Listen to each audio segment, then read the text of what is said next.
Have you guys ever seen a cubing trick on the internet and tried it for hours, but it doesn't work? Unfortunately, you're not the only people to fall for this. There are countless myths that people have fallen for, and today I'm gonna bust some of them.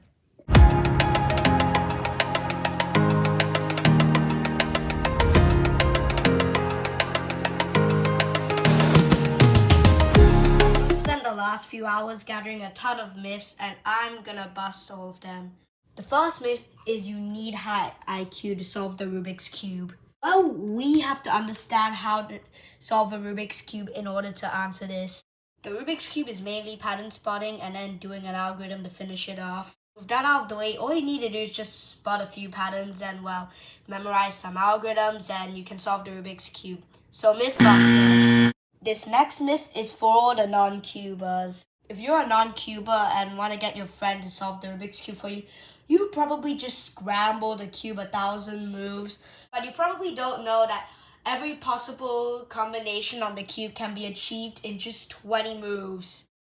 So I just put this scramble into a cube solving app, and it gave me the solution. So I just did the whole thing backwards. So this is how to make the scramble. And I'm just gonna check with another cube. Okay, I've done this solve backwards, and as you can see, it looks exactly the same as the random one I did with 1,000 moves. Okay, the computer generated 21 moves for this solve. So this is what I did in 21 moves, and this is what I did in about 100 moves. Here's a side-by-side comparison of me making both.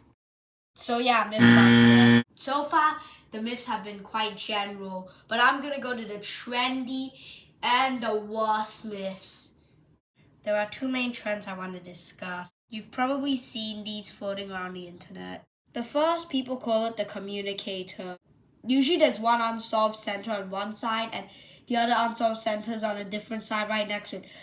And you end up doing an algorithm. Although the funny thing is, the algorithm actually works. And you don't really need to memorize a lot, so I recommend you memorize that algorithm if you're doing a solve on like a 6x6 or above. But the second I've debunked before. You've definitely seen these kinds of videos floating around the internet. Only thing is, these videos are fake. Yeah, most of the time, this so-called secret cubing trick doesn't touch some pieces. Bruh. Causing these videos to be fake, but sometimes the tricks can actually work. So, I don't know, what about you guys? Decide in the comments. Also, please don't send hate to anyone who's made these kinds of videos.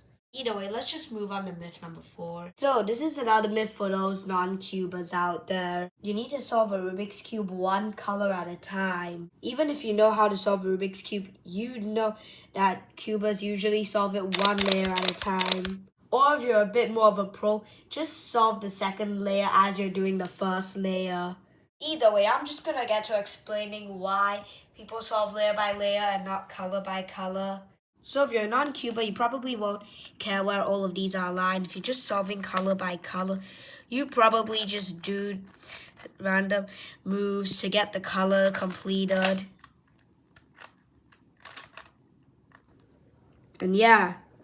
Only issue, this doesn't enforce the whole layer to be done. Later, this will set up a lot of impossible cases. And you've kind of got to scramble the white before resolving it to get the whole cube done. Yeah, that's the reason why cubers solve the cube layer by layer. Myth busted. This next myth might be well known to a lot of you. It's if you twist a corner, it cannot be solved. And not just a corner. If there's a twisted edge or two edges swapped around, then, well, it's also unsolvable. And by the way, I've tried a ton of videos on social media on how to solve twisted corners, and usually another corner gets twisted, so I'm just gonna say myth confirmed. Okay, this is gonna be my last myth I'm gonna do in today's video. Because at this point, I've not uploaded a long-form video in, well, basically 3 months at this point. The myth is, are Rubik's Cubes good for your brain? So I've Googled this and searched as many results as I could multiple times. What's on screen right now is kind of what popped up most consistently. And honestly, I agree with most of the stuff that it says. So what I would say is if you learn how to solve it, it'll probably be really good for your brain in the future. Okay, but seriously, that's the end of today's video. If you guys like this video and want me to do another video about busting myths, maybe just maybe like the video so I know you guys really want me to. And I don't know, I guess if I get enough support on the video, maybe I'll make another episode about it. And if I end up making another video about busting Rubik's Cube myths, I would suggest maybe you guys can drop your myths in the comments so I can bust your myths as well. But I've got a video to edit and upload, so I'll catch you in another video. Goodbye!